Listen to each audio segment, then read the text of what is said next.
함께 만들어가는 LH입니다. 아름다운 근무 환경을 만들기 위해서는 다양한 노력이 필요한데요. 오늘은 그 중에서도 현장에서 알아두어야 할 인권 윤리에 관해 설명하도록 하겠습니다. 첫 번째, 청렴입니다. 청렴한 환경을 위해서는 부정청탁과 금품을 수수하는 등의 어두운 거래가 사라져야 하겠지요. 먼저 부정청탁이란 사전적으로는 직접 또는 제3자를 통하여 직무를 수행하는 공직자 등에게 법령을 위반하거나 지위 권한을 벗어나 법에 열거된 14가지 대상 직무를 처리하도록 하는 행위라고 되어 있습니다. 본인이 가진 지위와 권한 이상의 것을 타인을 통해 취하려 해서는 안 된다는 말인데요. 반대로 부정청탁을 받게 되었을 경우 상대에게 그것이 부정청탁임을 알리고 확실하게 거절해야 한다고도 명시되어 있습니다. 이를 위반 시에는 이와 같은 과태료 또는 처벌을 받게 됩니다. 또 금품 등을 수수했을 경우에도 마찬가지로 100만 원을 기준으로 과태료 또는 처벌을 받을 수 있습니다. 또 중요한 것은 뇌물을 수수한 자뿐 아니라 제공한 자에게도 동일한 수준의 제재가 시행되고 있습니다. 하지만 정 많은 한국 사회인 만큼 예외 사유들도 있는데요. 주 예외 사유로는 원활한 업무 수행, 사교 의뢰, 부조 목적으로 제공되는 음식물 등 선물과 경조사비가 그러합니다.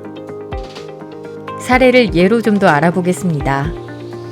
고소인이 조사받기 하루 전에 담당 경찰에게 45,000원 상당의 떡 한 상자를 제공한 경우 제공자에게 과태료가 부과되었고, 법원 관내 변호사가 해당 법원 소속 판사가 가족과 식사한 대금 28,000원을 판사 몰래 대신 지불한 경우에도 제공자에게 과태료가 부과되는 등의 사례가 있었습니다. 이처럼 부정청탁과 금품 수수 등의 행위를 만나게 되면 단호한 거절과 신고가 필요한데요. LH는 신고자의 익명성을 확실하게 보장해주는 신고 제도들을 운영 중입니다. 안심신고 변호사제는 언제든 공개된 안심변호사의 개인 이메일을 통해 상담 가능하며 카카오톡 오픈 채팅방인 LH 청렴 대나무 숲에서도 언제든 부조리 신고가 가능합니다. 두 번째, 갑질 근절입니다. 자신의 우월적 지위를 이용해 타인에게 부당한 요구를 하는 갑질은 우리 주변에서 가장 흔하게 일어나고 있는 부정인데요. 그만큼 다양한 관련 사례들이 존재하고 있습니다.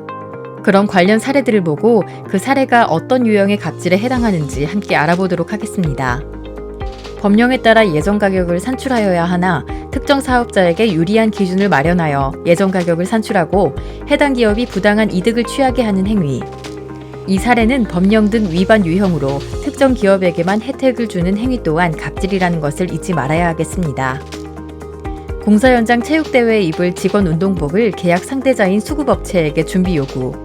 계약 상대자인 수급업체 및 감리업체 등과 빈번한 회식을 실시하고 회식 비용 전가. 이런 경우는 사적인 이익을 추구한 유형으로 해선 안 되는 부당한 금품 수수에 해당하겠죠. 뚱뚱한 사람을 칭하며 양말에 모래주머니를 달고 다니네 라며 외모 비하. 하급자에게 돌대가리냐, 머리는 폼으로 달고 다니냐라고 상대자의 인격 비하. 비인격적 대우 유형으로 모두 아시다시피 언어 또한 아주 위험한 폭력이 될 수 있음을 잊지 마시기 바랍니다. 이 외에도 책임과 부담을 한쪽에서 부담해야 하거나 발주기관에게 일방적으로 유리한 계약을 강요하는 행위, 사적인 감정으로 하급자에게 하는 부적절한 시간대의 업무 지시, 특정인을 차별하거나 따돌리는 행위, 회식 참여 강요 등의 갑질 행위들이 있었습니다. 이러한 갑질 행위를 만났을 때 대처 방법은 이렇습니다. 먼저 갑질 행위의 중지를 요구하고 피해가 발생했다면 피해 신고를 진행합니다. 이후 가해자에 비해 권한이 낮은 피해자에게 2차 피해가 발생하지 않도록 가해자와 분리하고 심리치료를 하는 등의 조치가 필요하겠습니다. 청렴과 마찬가지로 LH에서는 갑질 근절을 위한 신고센터 또한 운영 중입니다. LH 홈페이지를 통해 익명성이 보장되는 방식으로 누구나 쉽게 신고가 가능합니다. 마지막 세 번째, 성희롱 예방입니다. 요즘은 남녀 모두에게 가장 민감한 문제이기도 한데요. 성희롱 행위에 대해 실수를 범하거나 참거나 방관하지 않기 위해서는 판단 기준을 먼저 알아야 하겠죠. 상대방이 원하지 않는다, 가장 중요한 판단 기준입니다. 권력관계에 있어서 피해자는 적극적으로 거부하기 어렵기 때문에 소극적, 묵시적 거부까지 포함됩니다. 근무 현장에서 성적 언동을 요구한다. 보통의 근무 현장에서 신체 접촉이나 성적 언행은 필요치 않죠. 직장 내 지위를 이용한다. 근무 시간이나 근무 장소 외에서까지 지위를 이용한 성적 언동으로 불쾌감을 준 경우 이 또한 갑질이 될 수 있겠네요. 나는 고의가 아니었다. 나는 친해지고 싶은 마음에 혹은 농담 삼아 한 행동과 말들이 상대방에겐 굴욕감이나 혐오감을 들게 하는 성희롱으로 느껴질 수 있다는 점을 인지해야 합니다. 입장을 바꿔 생각해본다. 위 같은 언동을 범하지 않기 위해서는 내가 하는 행동이 기존의 성차별적인 사고방식인지 사회 문화적 구조에 의한 강압적 행동인지 상대방의 입장에서 생각해보는 성인지 감수성을 갖춰야 할 것입니다. 성희롱으로 판단되는 유형도 다양합니다. 격려의 의미로 신체 부위를 툭툭 치는 육체적 성희롱, 외모에 대해 성적인 평가를 하는 언어적 성희롱, 음란한 자료나 자신의 특정 신체 부위를 보이는 시각적 성희롱, 원치 않는 데이트나 교제를 강요하는 기타 성희롱 등 일상생활 속에서 동료에게 불쾌감을 주지 않도록 주의해야 하겠습니다.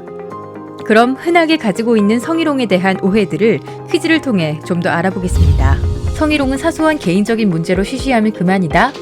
성희롱은 사회적인 문제입니다. 가벼운 성적 농담이나 접촉은 직장 내 친밀감의 표현이다. 피해자에겐 정신적 피해를 입히고 능률을 저하시키는 행위입니다. 성희롱은 성적 충동 때문에 발생한다. 직장 내 성희롱을 합리화하는 핑계일 뿐입니다. 성희롱은 나만 참으면 지나가는 문제가 아닌 우리 모두의 일입니다. 성희롱으로 판단되는 언동이 있다면 위 상담기구를 통해 함께 해결해 주시기 바랍니다. 더 나은 삶, 더 나은 내일을 함께 만드는 LH. 깨끗하고 평등한 근무 환경을 위해 함께 노력해 주세요.